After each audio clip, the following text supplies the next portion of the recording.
어느 가정에 아버지가 있었고 두 아들이 있는 그런 집이 있었습니다.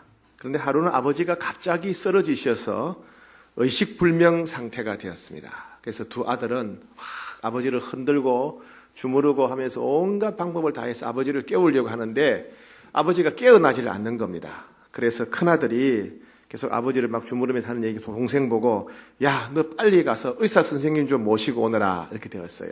요즘에는 급하면 119 불러서 가지만은 옛날에는 의사들을 불렀죠. 그죠? 네. 그래서 이제 동생이 급하게 이제 형의 말을 듣고 의사를 부르러 간 겁니다. 의사를 부르러 간 사이에 이 형은 계속 막 아버지 마사지를 하고 흔들고 깨우고 막 이렇게 하는 겁니다. 그런데 아무리 해도 동생이 오지 않는 겁니다. 그러니까 이 형이 초조해진 거죠. 그래가지고 동생부 하는 얘기가 도대체 이놈은 죽은 거야, 산 거야, 막 그러면서 막 화를 냅니다. 그런데 그 말하고 있는 사이에 순간적으로 아버지가 의식이 돌아온 거예요. 아버지가 의식이 돌아왔는데 보니까 아들이 자기를 흔들면서 도대체 이놈이 죽은 거야, 산 거야 이러니까 기가 차가지고 그냥 충격을 받아서 그만 숨을 거두었답니다. 슬픈 이야기입니다. 우리는 살다 보면 사실과 다른 것을 오해할 수가 있죠. 그렇죠? 종종 그럴 때가 있습니다. 오늘은 성탄절에 관해서 우리가 오해하고 있는 것 세 가지를 함께 살펴보고자 합니다. 성탄절에 대한 첫 번째 오해는 우리가 조금 전 읽었던 본문에 나오는 동방박사입니다. 흔히 우리가 성탄절 카드라든가 연극 같은 데 보면 늘 동방박사들이 등장하지요. 낙타를 타고 혹은 뭐 낙타를 끌고 오고 또 이국적인 복장을 하고 있고 배경은 주로 밤이에요. 그죠? 밤이고 선물을 가득 담긴 낙타를 데리고 밤에 여행하는 모습을 보고 또 혹은 이제 구유에 누이신 아기 예수께 경배드리는 장면이 나오죠. 보배합을 열어서 이렇게 해서 경배하는 장면이 나오게 되는데 이 그림이 오해라는 겁니다. 이 그림이. 왜냐하면 흔히 보통 동방박사 그러면 3명, 옛날에는 찬송가에도 동방박사 3사람이 나왔었죠. 예. 성경 오늘 본문 자세히 보면 동방박사가 몇 명인지 나오지 않습니다. 그렇죠? 예. 동방박사가 몇 명인지 전혀 안 나옵니다. 근데 왜 3명이라 그랬냐 하면 동방박사가 황금, 유향, 몰약 3가지 보물을 드렸기 때문에 3명이지 않겠느냐 추정하는데 성경에는 그런 3명이라는 단어가 없어요. 그죠? 동방박사들이라는 복수로 나왔죠. 옛날에는 이 여행할 때 굉장히 도둑들이 많았고 위험합니다. 강도가 많아서 위험하지요. 바벨론이나 페르시아에서 베들레헴까지 예루살렘까지 오려면 수백 킬로를 와야 되는데 한 1000킬로 가까이 와야 되는데 그 먼 거리를 두세 사람이 다닐 수가 없습니다. 수많은 사람들이 무리를 지어서 와야 안전하지요. 그렇다면 동방박사들은 두세 명보다 훨씬 더 많은 사람이었을 것이다. 그렇게 추정할 수가 있습니다. 3명이 아니라는 거죠. 또 이 성탄절 그림을 보면 동방박사들이 구유에 누이신 아기 예수께 경배하는 그런 그림들이 종종 있습니다. 그죠? 박사들이 이렇게 쳐다보고 있는 장면이 나오죠. 이것도 역시 성경과 다른 이야기입니다. 오늘 본문 잘 읽어보세요. 동방박사들이 구유에 누이신 아기 예수께 경배했다. 이런 게 없어요. 마구간 구유에 누이신 아기 예수가 아닙니다. 오늘 본문 잘 봅시다. 2장 11절 시작. 집에 들어가 아기와 그의 어머니 마리아가 함께 있는 것을 보고 엎드려 아기께 경배하고 보배합을 열어 황금과 유향과 몰약을 예물로 드렸다.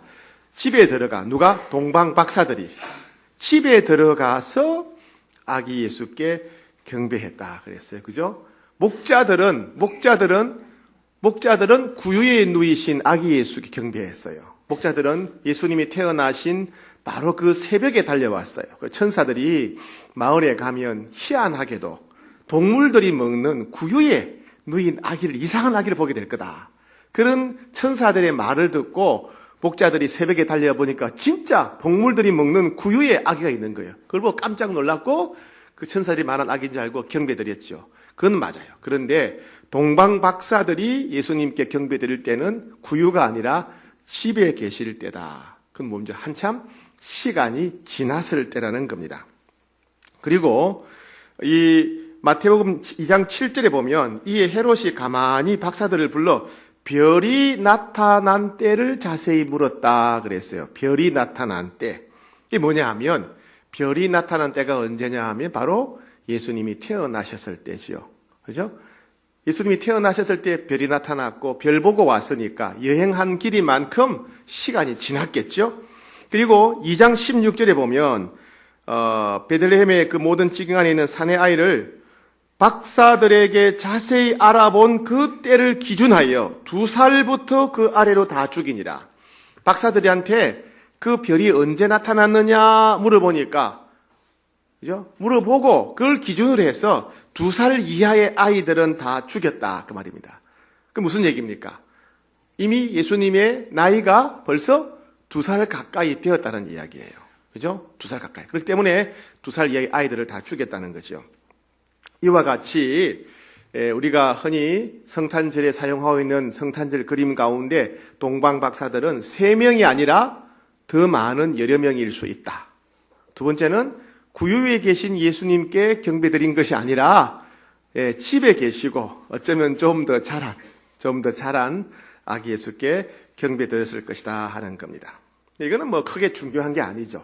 중요한 건 뭐냐면 이 동방박사가 누구며 어떤 사람들이냐 하는 게 우리에게 중요합니다.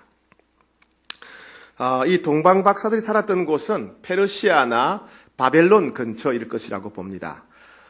그것은 어떤 곳이냐 하면 이스라엘 백성들이 바벨론에 의해서 멸망해서 포로로 끌려갔던 곳입니다. 기원전 586년경에 이스라엘 백성들이 3차에 걸쳐서 바벨론의 공격을 받고 나라가 멸망하게 되고 많은 사람들이 포로로 끌려갑니다. 건강한 사람, 똑똑한 사람들이 포로로 끌려가요. 우리가 잘 아는 에스겔이라든가 그 다음에 다니엘, 이런 사람들이 다 포로로 끌려갔던 사람들이에요.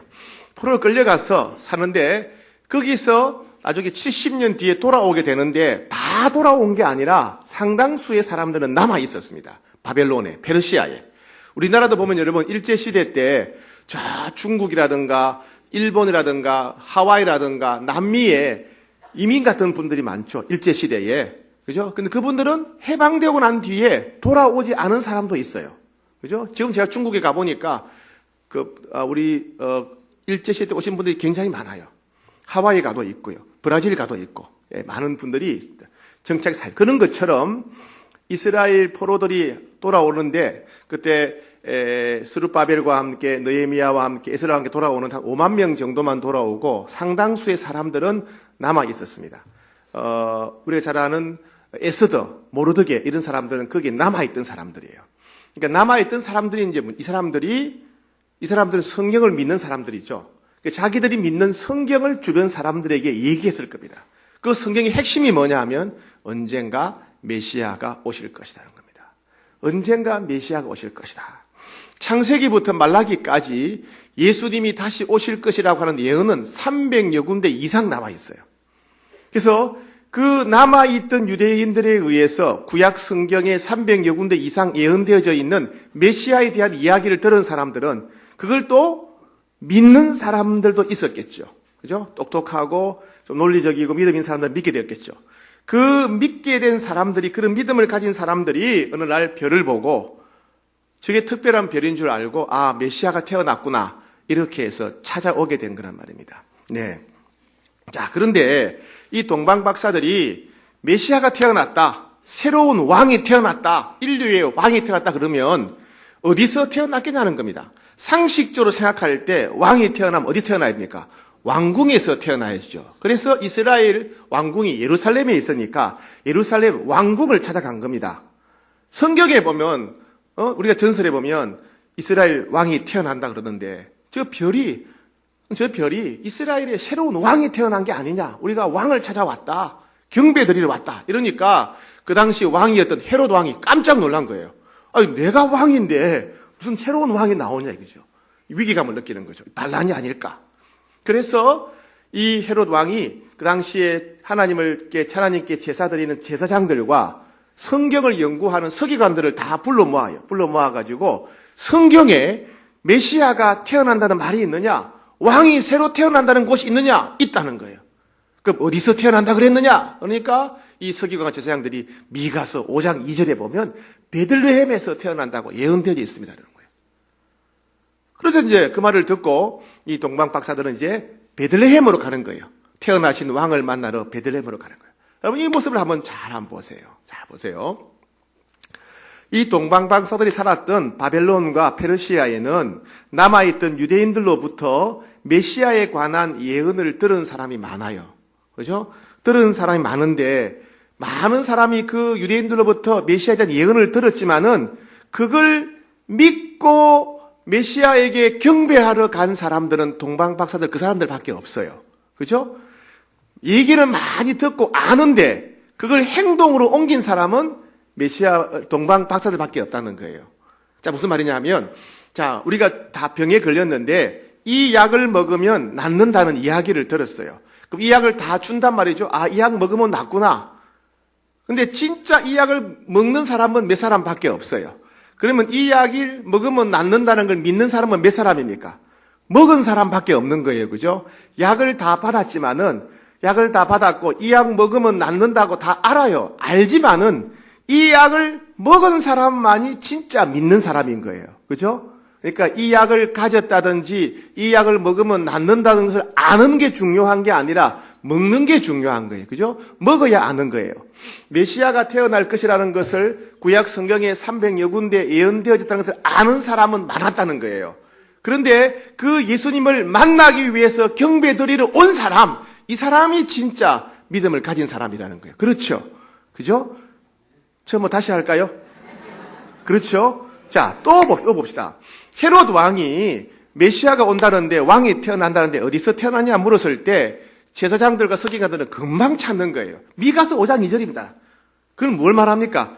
제사장들과 서기관들은 구약 성경에 어디에서 메시아에 대한 예언이 잘 되냐 너무 잘 안다는 거예요. 300여 군데 예언을 잘 알고 어느 도시에서 태어날 것이라는 것도 안다는 거예요. 그들은 성경을 너무 잘 알았어요.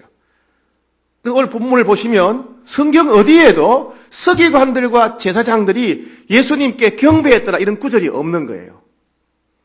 그렇죠? 그들은 성경을 많이 알았지만은 성경을 믿지 않는 사람들이었다는 거예요. 그렇죠?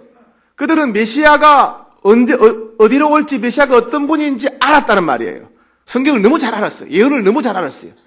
그런데 그 메시아에게 경배하지 않았다. 믿지 않았다는 거예요. 이건 뭘 말합니까? 성경을 얼마나 많이 아느냐하고 믿음은 별거라는 이야기예요. 성경을 얼마나 많이 아느냐하고 진짜 믿는 것은 별거라는 얘기예요. 바벨론과 페르시아에도 구약 성경에 나온 수많은 예언에 관해서 들은 사람이 많지만은 그걸 믿고 경배하러 온 사람은 소수였어요. 예루살렘 궁전에는 구약 성경의 예언을 너무나 자세히 사사시 아는 메시아가 어디에 태어날지까지 아는 사람들이 제사장들이 서기관들이 많았습니다. 그런데 그 예수님을 믿고 경배드린 사람은 아무도 없었어요. 아는 것과 믿는 것은 별거라는 겁니다. 서기관들은 성경에 대한 지식은 많았지만은 동방 박사들보다 지식이 많았어요. 그런데 서기관들은 성경에 대한 믿음이 없었어요. 동방 박사들은 믿음이 있었지요. 서기관들은 성경에 나온 메시아에 대한 믿음이 없지만은 동방 박사들은 믿음이 있었다는 것입니다. 즉 무슨 얘기입니까? 우리에게 중요한 것은 지식이 아니라 뭐다? 믿음이야, 믿음.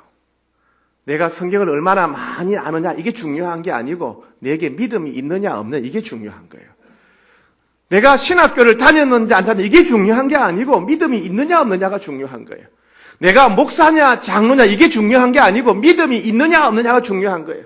내가 교회를 40년 80년 다녀서 교회가 어떻게 돌아가는지 너무나 잘 아느냐 이게 중요한 게 아니라 믿음이 있느냐 없느냐가 중요한 거예요.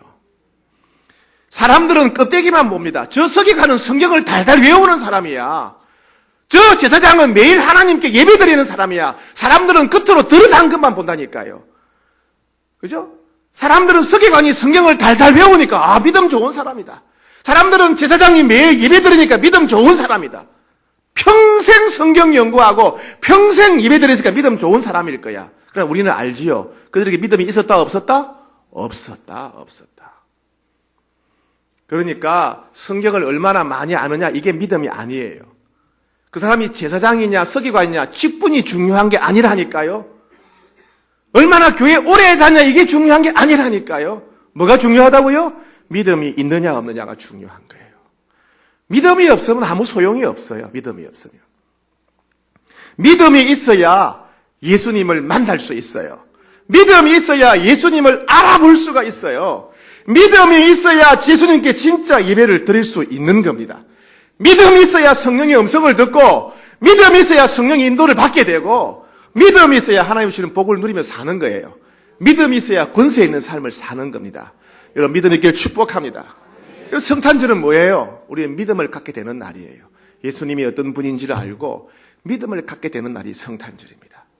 하나님이 동방박사의 모습을 기록한 게 뭡니까?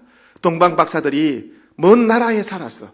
비록 서기관들만큼 성경 몰랐지만은, 비록 제사장들만큼 입에 못 들었지만은, 그들은 그들이 들은 말씀을 그대로 믿고 순종하는 믿음이 있던 사람들이라는 거예요. 그들은 성경을 몰랐고 그들은 예식을 몰랐지만은 예수님을 알아보고 예수님을 만났던, 예수님께 경배드리는 그런 사람이었다는 겁니다. 그 동방박사의 믿음을 우리가 본받아야 된다, 그런 말씀입니다. 여러분, 성탄절에 여러분 믿음이 더 견고해지기를 축복합니다. 성탄절에 이렇게 추운 날씨에 예배드리러 온 것 자체가 여러분 믿음의 고백인 줄 믿습니다. 네. 두 번째 성탄절에 대한 오해는 뭐냐면 선물에 대한 오해입니다. 선물. 우리가 좋아하는 사람이 있으면 선물을 주고 싶어 하지요. 그죠? 상대방이 사달라고 하지 않더라도 우리는 주고 싶어요. 그죠? 아이들도 학교에서 보면 자기가 좋아하는 친구한테 선물하고, 자기가 좋아하는 선생님한테 선물하고, 그죠? 예. 연애하는 청년들도 자기가 좋아하는 이성 친구한테 선물 주고 싶어서 안달입니다. 안달. 달라는데 안 그러는데도. 그죠? 예.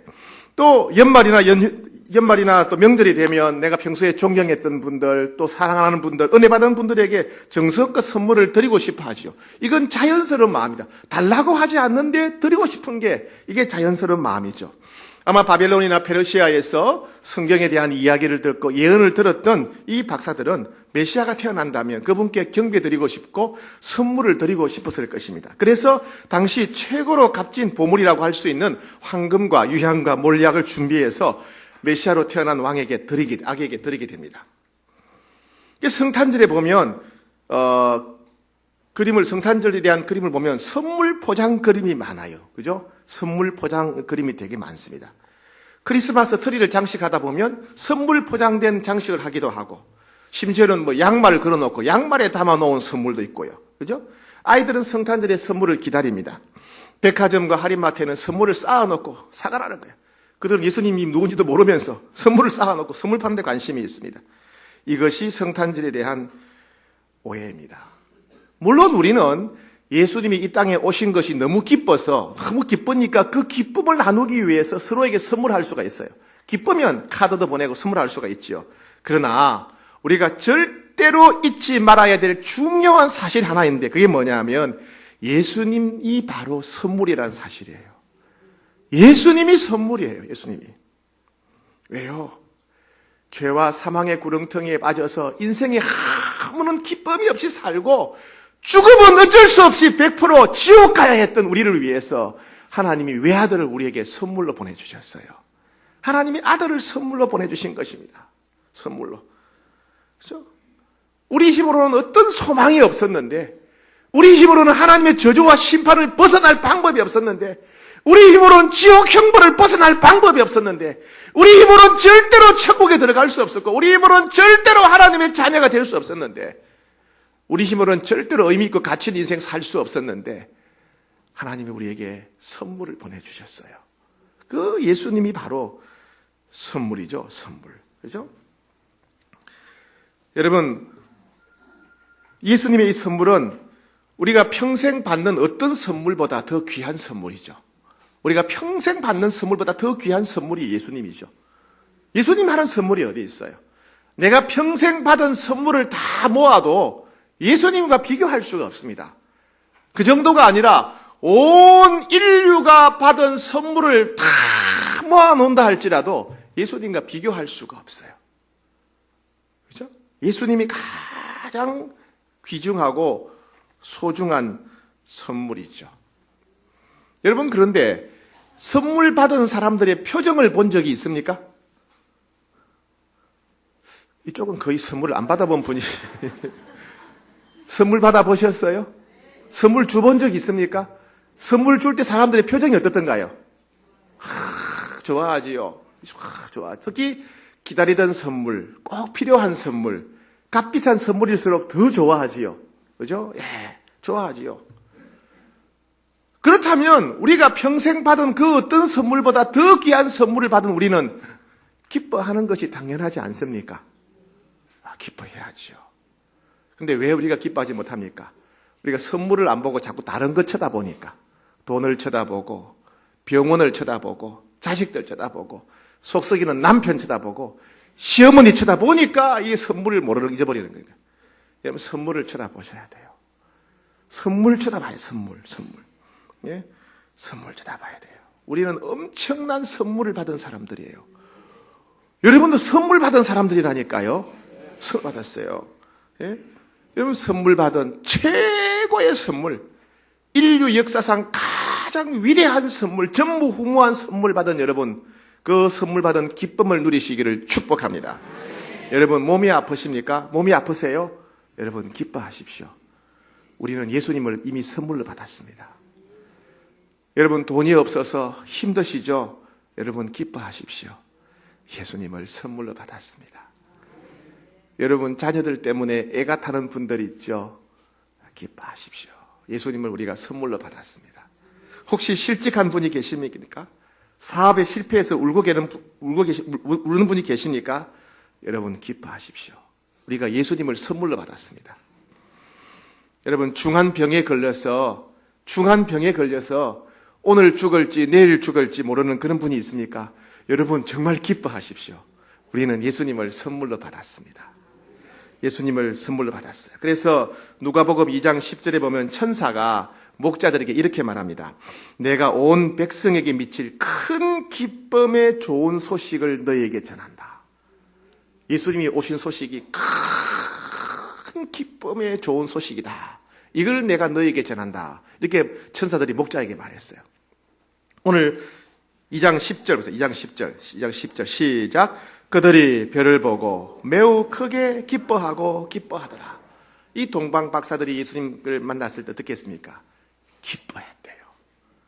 그냥 기뻐한 정도가 아니라 기뻐하더라.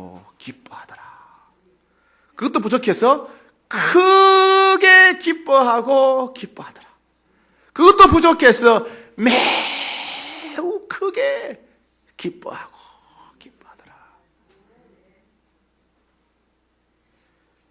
여러분이 어떤 상황, 어떤 형편에 있든지 간에 이 놀라운 선물을 받은 기쁨이 여러분에게 충만하기를 축복합니다. 성탄절은 왜 있습니까? 선물 받는 날이 아니라 우리가 받은 선물이 얼마나 큰 선물인가를 깨닫고 기쁨을 회복하는 날이 성탄절입니다. 우리가 어떤 상황, 어떤 형편에 있든지 간에 우리가 받은 선물이 얼마나 놀랍고 복된 것인지 깨닫고 기쁨을 회복하는 날이 성탄절입니다. 여러분 어떤 형편에 있든지 간에 그 기쁨이 회복되기를 축복합니다. 세 번째, 성탄절에 대한 오해는 뭐냐면 성탄 이후의 삶에 대한 것입니다. 자, 마태복음 2장 12절 보면요. 그들은 꿈에 헤로데게로 돌아가지 말라 지시하심을 받아 다른 길로 고국에 돌아가니라 그랬습니다. 헤롯이 동방 박사들을 해칠 염려가 있으니까 성령님께서 다른 길로 가라는 겁니다. 여기까지 올 때는 별만 보고 찾아왔고 여기까지 올 때는 사람들한테 물어 찾아왔어요. 그런데 갈 때는 성령의 인도하심을 따라 살아갔다는 겁니다. 예수님을 만난 사람들은 이제 예수님 만나기 전의 삶과 다른 삶을 살아야 됩니다. 예수님을 만나기 전에는 내 생각대로 살아왔어요. 예수님을 만나기 전에는 세상 다른 사람들이 살아가는 대로 살아왔어요. 예수님 만나기 전에는 내 좋을 대로 살아왔습니다. 그런데 예수님을 만난 후에는 하나님의 인도하심을 따라 성령의 음성을 듣고 살아가야 됩니다. 즉 예수님을 만난 사람들은 새롭게 다르게 살아가야 된다는 겁니다. 다르게 말하자면 성탄절 이후에는 성탄절 이전의 삶과 달라야 된다는 거예요. 오늘 아침에 인터넷 뉴스를 보니까 오늘 고속도로가 엄청 막힌다면서요. 고속도로가 왜 막힙니까? 특히 오전에 많이 막힌대요. 왜요? 놀러 가는 사람들이 많았어. 놀러 가는 사람들이 많았어. 물론 공휴일이니까 쉬어야 되지요. 쉬어야 되는데 그냥 쉬는 날, 그냥 즐거운 날, 그냥 편한 날 여기에 멈춰서는 안 돼요. 예수님을 만난 날이 되어서 오늘을 기점으로 내가 다르게 살기로 결단하는 날. 오늘 내가 예수님 만나서 남은 인생 성령의 인도하심을 따라서 새롭게 살기로 결단하는 날이 되어야 됩니다. 예수님은 이렇게 표현했습니다. 예수님은 세상의 빛으로 오셨죠? 그죠? 예수님은 어두운 세상의 빛으로 오셨어요. 마태복음 5장 14절에 보면 예수님이 어두운 세상의 빛으로 오신 예수님이 우리를 이렇게 말씀하십니다. 너희는 세상의 빛이다. 너희는 세상의 빛이다. 16절에 그 빛이 뭔지 설명합니다. 이같이 너희 빛이 사람에게 비치게 하여 그들로 너희 착한 행실을 보고 하늘에 계신 너희 아버지께 영광을 돌리게 하라. 성도들의 착한 행실이 세상의 빛으로 살아가는 거랍니다. 이 땅에 빛으로 오신 예수님께서 예수 만난 사람들, 예수 믿는 사람들에게 내가 세상의 빛이듯이 너희도 세상의 빛이다. 너희는 세상에 나가서 착한 행실로 하나님께 영광 돌리라 그랬습니다.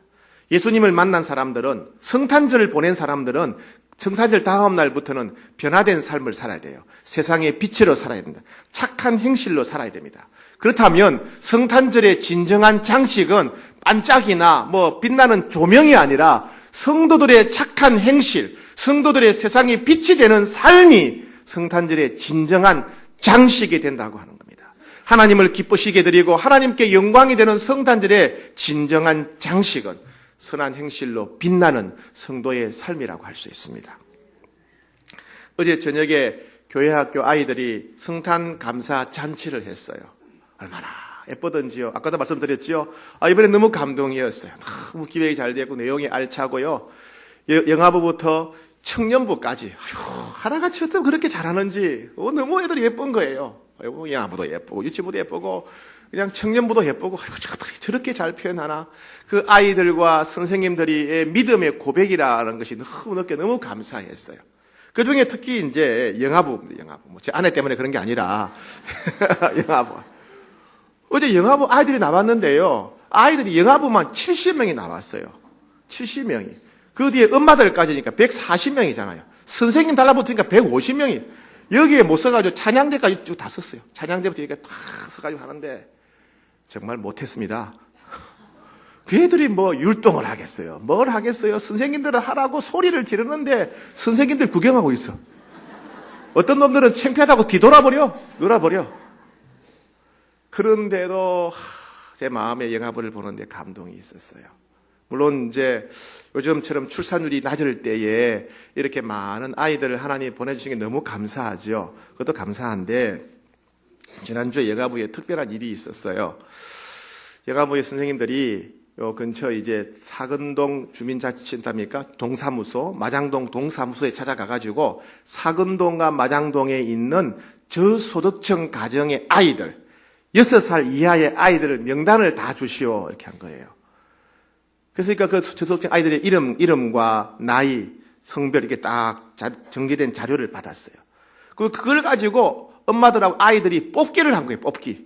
뽑은 거예요. 각 가정들마다 아이들마다 이제 뽑았는데 그 뽑은 아이의 이름, 또 나이, 성별 이런 게 쭉 나와 있는 거예요. 그걸 가지고 가정별로 선물을 준비하는 겁니다. 각자 알았어. 액수가 정해져 있는 것도 아니에요.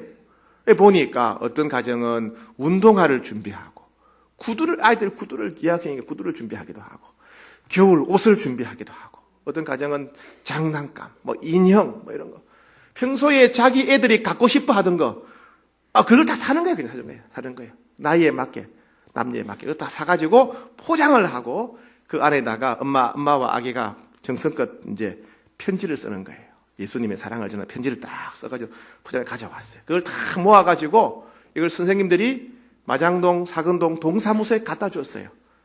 당신들이 전달해 주시오. 갖다 준 거예요. 잘했죠?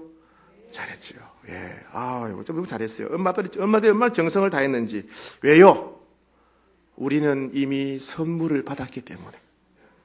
우리는 이미 예수님이라고 하는 선물을 받았기 때문에 이제 우리는 선물을 나눠주는 삶을 살아야겠다는 거예요. 그 엄마들의 마음은 뭐예요?